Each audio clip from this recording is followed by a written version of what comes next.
Hi all, welcome back to my channel. ಇದು last ವ್ಲಾಗ್ದು continuation. Last ವ್ಲಾಗಲ್ಲಿ ಹಾಕಿದ್ದೆ Bangalore to Mudigere travel vlog ಅಂತ. ಅದರದ್ದೇ ಕಂಟಿನ್ಯೂಯೇಷನು. ನಾವು ಇವಾಗ ಆಲ್ಮೋಸ್ಟ್ ಜನ್ನಾಪುರ ರೀಚ್ ಆಗ್ತಾ ಇದ್ದೀವಿ. ವೆದರ್ ಕೂಡ ತುಂಬ ಚೆನ್ನಾಗಿದೆ, ಮಳೆ ಬೇರೆ ಬರೋ ಥರ ಇದೆ. ಬಿಸಿ ಬಿಸಿಯಾಗಿ ಏನಾದ್ರು ತಿನ್ನಬೇಕು ಅಂತ ಕೂಡ ಅನ್ನಿಸ್ತು. ಹಾಗಾಗಿ ಜನ್ನಾಪುರ ಎಂಟ್ರಿ ಗೋಬಿ ನೋಡೋಣ. ಇಲ್ಲಿ ಗೋಬಿ ತುಂಬ ಚೆನ್ನಾಗಿ ಕೊಡ್ತಾರೆ. ಒಂದು ಬಂದಾಗೆಲ್ಲ ಆಲ್ಮೋಸ್ಟ್ ಗೋಬಿನ ತೊಗೊಂಡ್ಬರ್ತಾ ಇದ್ವಿ. ಇಲ್ಲೆಲ್ಲಿದೆಯೋ ಗೋಬಿ ತಿನ್ನಕ್ಕೆ ಗೋಬಿ ಹುಡುಕ್ತಾ ಇದೀವಿ. ಈ ವೆದರ್ಗೆ ಗೋಬಿ ತಿನ್ಬೇಕು ಅನಿಸ್ತಾ ಇದೆ.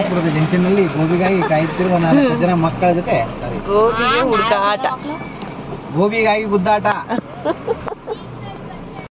ಫೈನಲಿ ಗೋಬಿ ಹುಡ್ಕೊಂಡು ಹೊರಟ್ವಿ. ಬಟ್ ಗೋಬಿ ಅಂತೂ ಸಿಗಲಿಲ್ಲ. ಹೊಟ್ಟೆ ಹಸಿತಾ ಇದ್ರಿಂದ ಮನೆಗೆ ಹೋಗಿ ಇನ್ನು ಅಡುಗೆ ಮಾಡಿ ತಿನ್ಕೊಳ್ಳೋ ಅಷ್ಟೊತ್ತಿಗೆ ಅಂತ ಹೇಳಿ ಸರಿ ಸ್ವಲ್ಪ ಪಾನಿಪುರಿನೇ ಇತ್ತು. ಅಲ್ಲಿ ಪಾನಿಪುರಿಗಳು ತುಂಬ ಚೆನ್ನಾಗಿದ್ರು, ಟೇಸ್ಟ್ ಇರ್ಬೋದು ಅಂತ ತೊಗೊಂಡ್ವಿ.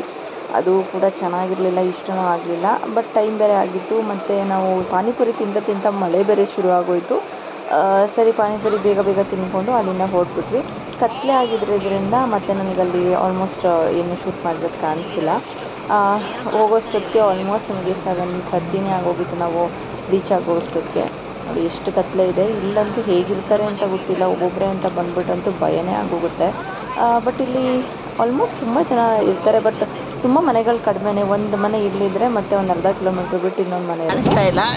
ಕಾಟ್ಪಾಡಿ ಅಂತ ಇವರು ನಮ್ಮ ಕಾಯಿಗೆ ಬಂದಿದ್ದಾರೆ ಇವಾಗ. ಹೊಸ ಅತಿಥಿ ಕಾರಿಗೆ ಹೊಸ ಅತಿಥಿ ಆಗಮನದಿಂದ ನಮ್ಮಲ್ಲಿ ಎಲ್ಲ ಜೆಲ್ ಬಂದಿದೆ. ಜೆಲ್ ಆ ಜೆಲ್ ಆಗಮನದಿಂದ ಎಲ್ಲ ಹಿಂಗಾಗಿದೆ. ಮಕ್ಕಳು ನೋಡಿ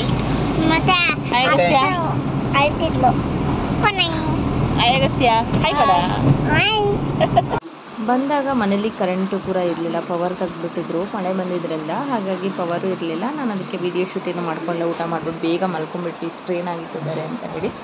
ಬೆಳಗ್ಗೆ ಇದ್ದ ತಕ್ಷಣ ಇಲ್ಲಿ ಆಲ್ಮೋಸ್ಟ್ ಈ ಥರ ಎಲ್ಲ ಹೋದಾಗ ಅಂಡೆ ಉರಿ ಹಾಕ್ತಾರೆ, ತುಂಬ ಚೆನ್ನಾಗಿರುತ್ತೆ. ಸಂಜೆ ತನಕ ಬಿಸಿ ಬಿಸಿಯಾಗಿರುತ್ತೆ. ನೀರಂತೂ ಯಾವಾಗ ಬೇಕಾ ಸ್ನಾನ ಮಾಡ್ಕೋಬೋದು. ಗೀಝರ್ ಇರ್ಬೋದು, ಇಲ್ಲ ಸೋಲಾರ್ ಇರ್ಬೋದು, ಆ ಥರ ಇರಲ್ಲ. ತುಂಬ ಚೆನ್ನಾಗಿರುತ್ತೆ ಸ್ನಾನ ಮಾಡೋಕ್ಕೂ ಕೂಡ. ಮತ್ತು ಈ ವೆದರು ಅಷ್ಟು ಚೆನ್ನಾಗಿರುತ್ತೆ. ನೋಡಿ ಇವರು ಕುತ್ಕೊಂಡು ಹಾಕ್ತಾ ಇದ್ದಾರೆ. ಏನು ಸೌಂಡು? ಹೆಂಗೆ ಕೂಗುತ್ತೆ?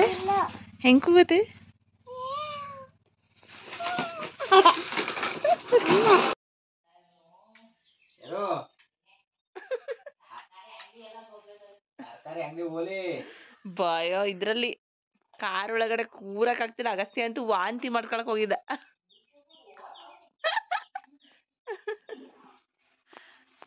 ಮತ್ತು ಮಳೆ ಬಂದು ನೆಂದೋಗಿದ್ರಿಂದ ಆಲ್ಮೋಸ್ಟು ಬೇಗ ಹತ್ತೋದು ಇಲ್ಲ.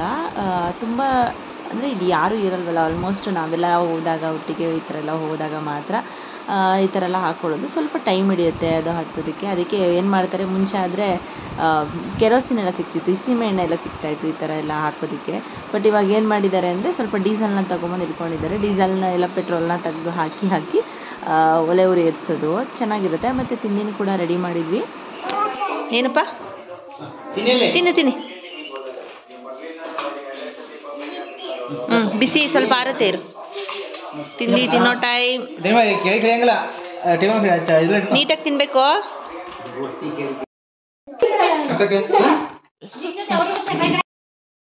ಎಲ್ಲ ತಿಂಡಿ ತಿಂದು ಸ್ವಲ್ಪ ರೆಸ್ಟ್ ತೊಗೊಂಡು ಕೂತಿದ್ವಿ ಹಾಗೆಯೇ. ಮತ್ತು ಅಡುಗೆಗೆ ಬೇರೆ ರೆಡಿ ಮಾಡಬೇಕು. ನಾನು ಮತ್ತು ಆಶಾ ಇಬ್ಬರೇ ಅಡುಗೆಗೆ ರೆಡಿ ಮಾಡೋದು ಯಾವಾಗಲೂ ಅಷ್ಟೇ. ಅದಕ್ಕೆ ಈಗ ನೋಡಿ ಎಲ್ಲರೂ ಕೂಡ ಊಟಕ್ಕೆ ಕೂತಿದ್ದಾರೆ ಆಲ್ರೆಡಿ. ಊಟ ಅನ್ನ, ಚಿಕನ್ ಸಾಂಬಾರು ಮಾಡಿದ್ವಿ, ಫಿಶ್ನ ಸಂಜೆ ಕಬಾಬ್ ಮಾಡ್ಕೊಳ್ಳೋಣ ಅಂತ ಹೇಳಿ ಇವಾಗೆಲ್ಲ ಅನ್ನ ಸಾಂಬಾರೆಲ್ಲ ರೆಡಿ ಮಾಡಿಕೊಟ್ಟಿದ್ವಿ. ಅವರು ಕೂಡ ಎಲ್ಲ ಹೊರಗಡೆ ಹೋಗಿದ್ರು.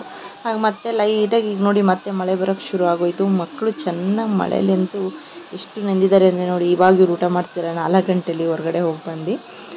ಇವಾಗ ಮಕ್ಕಳಂತೂ ಫುಲ್ಲು ನೆನಿಬೇಕು ಅಂತ ರೆಡಿಯಾಗಿದ್ದಾರೆ. ನಾವು ಬೇಡ ಮತ್ತು ಶೀತ ಎಲ್ಲ ಆಗುತ್ತೆ ಅಂತ. ಬಟ್ ಬಿಡ್ತಾರೆ ಮಕ್ಕಳು. ನೋಡಿ ಹೆಂಗೆ ಮಾಡ್ತಾರೆ ಅಂತ, ಹೆಂಗೆ ಎಂಜಾಯ್ ಮಾಡಿದ್ದಾರೆ ಅಂತ.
ಎಲ್ಲ ಮನೇಲಿ ಚೆನ್ನಾಗಿ ಆಟ ಆಡಿದರು. ಹಾಗಾಗಿ ಆಟ ಆಡಿದ ಮೇಲೆ ಎಲ್ಲರನ್ನೂ ಕರ್ಕೊಂಡೋಗಿ ಬಿಸಿ ಬಿಸಿ ಹಂಡೆ ನೀರು ಸ್ನಾನ ಮಾಡಿಸಿ ಎಲ್ಲ ಚೇಂಜ್ ಮಾಡಿಸಿ ಮತ್ತು ಸ್ವಲ್ಪ ಮಳೇಲಿ ನೆಂದಿದ್ದರಿಂದ ಶುಂಠಿ ಕಾಫಿ ಎಲ್ಲ ಕೊಟ್ಟು ಮಾಡಿದ್ವಿ. ಏಕೆಂದರೆ ಮಳೇಲಿ ನೆಂದಂಗೂ ಇರಬೇಕು, ಬಟ್ ಏನೋ ಅದರಿಂದ ಸೈಡ್ ಎಫೆಕ್ಟ್ಸ್ ಕೂಡ ಆಗಬಾರ್ದು ಅಂತ ಹೇಳಿ. ಇಲ್ಲಿಗೆ ಈ ಬ್ಲಾಗ್ನ ಎಂಡ್ ಮಾಡ್ತಿದ್ದೀನಿ. ನೆಕ್ಸ್ಟ್ ಮತ್ತೆ ಇಲ್ಲಿ ಮೀನ್ದು ಹೊಂಡ ಇದೆ, ಅದನ್ನು ತೋರಿಸ್ತೀನಿ. ಆ ಬ್ಲಾಗ್ನ ಚೆಕ್ ಮಾಡಿ.